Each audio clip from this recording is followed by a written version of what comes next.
विधानसभा निवडणुकीच्या आधी ज्यावेळेस शक्तीपीठ महामार्ग घोषित झाला त्यावेळेस महाराष्ट्रातल्या सगळ्याच जिल्ह्यामधल्या शेतकऱ्यांचा त्याला आपल्याला तीव्र विरोध लक्षात घेऊन निवडणुकीसाठी म्हणून त्यांनी फक्त सांगितलं की आम्ही हा मार्ग स्थगित करतोय, शेतकऱ्याच्या संमतीशिवाय करणार नाहीत। परंतु जशी निवडणूक झाली, निवडणुकीत त्यांना यश मिळालं, खोटं बोलून यश मिळवलं आणि त्यानंतर लगेच सारड्यासारखं रंग ह्या सरकारनं बदलला।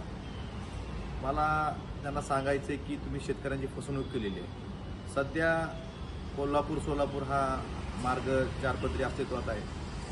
सोलापूरपासून तुळजापूर मार्गे नागपूरपर्यंतचाही मार्ग चांगल्या प्रकारे अस्तित्वात आहे। त्या ठिकाणी कुठल्याही प्रकारची वर्दळ नसताना हा शक्तीपीठ महामार्गाचा अट्टास कशासाठी, कुणाला समृद्ध करण्यासाठी हा अट्टास केला जातोय ह्याचा विचार सरकारमध्ये बसलेल्या लोकांनी करावा।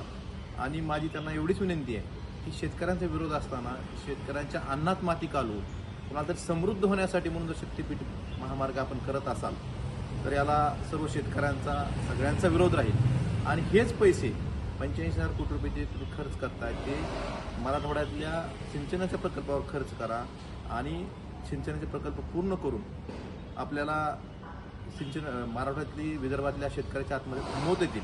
त्यामुळे माझी विनंती आहे की तुम्हाला जर खरंच मराठवाड्याचा विकास करायचा असेल तर हेच पैसे तुम्ही जेवढे शक्तीपीठ महामार्गाला खर्च करताय तेवढेच पैसे सिंचन प्रकल्पावर खर्च करून मराठवाड्यातील शेतकऱ्यांच्या आत्महत्या